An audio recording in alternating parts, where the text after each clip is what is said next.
Hi, my name is Amy Nelson, and today I would like to talk to you about some keys to understanding someone who has an autism spectrum disorder.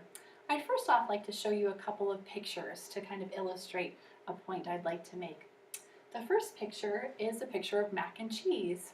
Now, I don't know about you, what you imagine when I say mac and cheese in your mind, but probably not this. Probably not a Mac computer with cheese all over it, more likely a tasty pasta dish.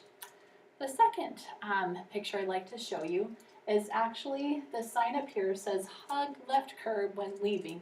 And so that's what this individual is actually doing. They're physically hugging the curb when leaving. Again, probably not something you would actually do, but it does illustrate the point that people with autism spectrum disorders are very literal, concrete thinkers. This is kind of what they picture in their mind. The Autism Society has reported that over 3.5 million Americans have some type of autism spectrum disorder. So chances are pretty good that at some point in your life you'll have a chance to interact with one of these amazing individuals. The first thing to remember when interacting with someone with autism is patience. They think differently and sometimes act differently than you or I.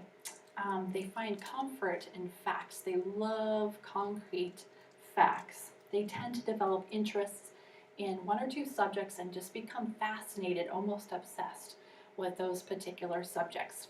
For instance, my daughter, from the time she could talk, has been fascinated and had a love for animals. She would just read any book. She would love to go to the zoo. And, now that she's older, she actually got a hold of my biology book from my college days and has read that. And so anything that she can find about animals, she's probably read or seen it. They tend to talk to anybody that will listen about these particular facts as well. They can just talk for as long as you're willing to listen about what they've learned. They also often lack some social skills, and they don't easily pick up on social cues. For instance, if they're talking to someone and that for a long time and that person's phone rings, or they're checking their watch or looking at the door, kind of indicating I have to pick up this call or I have to leave, they don't tend to pick up on that. They will keep going. Again, as long as you're willing to listen, they will keep talking to you.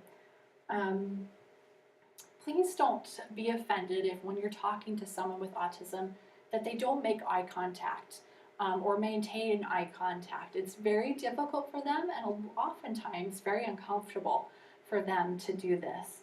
Also, they tend to have a lack of facial expressions. So when you're speaking with them, if they kind of, have an expressionless face, even if your story is extremely funny and they're not laughing, they might even look like they're frowning. That doesn't necessarily mean that they're sad or upset. It's just, again, part of their genetic makeup that makes them unique. People with autism have sensory issues, particularly noise. They're very sensitive to sounds. Loud noises can be even painful for them. It's really uncomfortable, and so they don't oftentimes go to concerts or loud parties, and because of the discomfort that they experience. Even lights can be overstimulating to them, and even some smells can, greatly affect them. There's even a movie theater chain that has actually started showing special screenings for people with autism spectrum disorders. So the sound will actually be lower for them so that they can have a more enjoyable experience, which I think is fabulous.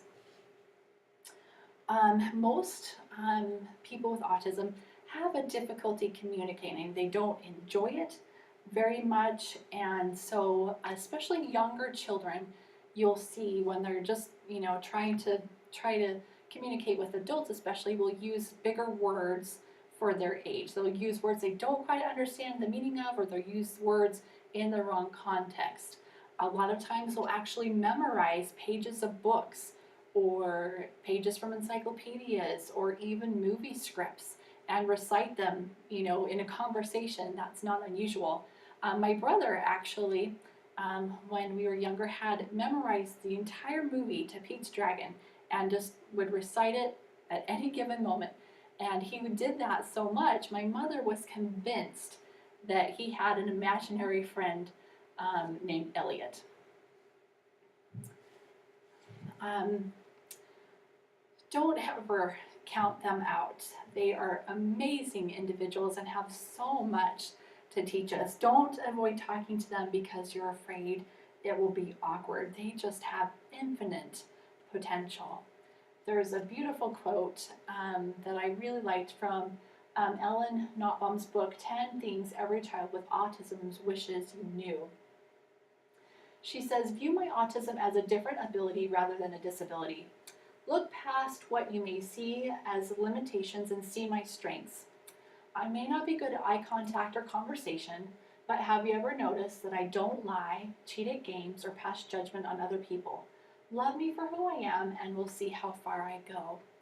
My daughter Amelia is 16, and even though it's difficult for her, she is in public school. She's taking 3 animal science classes, which she loves. She's even in honors English and history. She loves playing the piano. She loves tennis.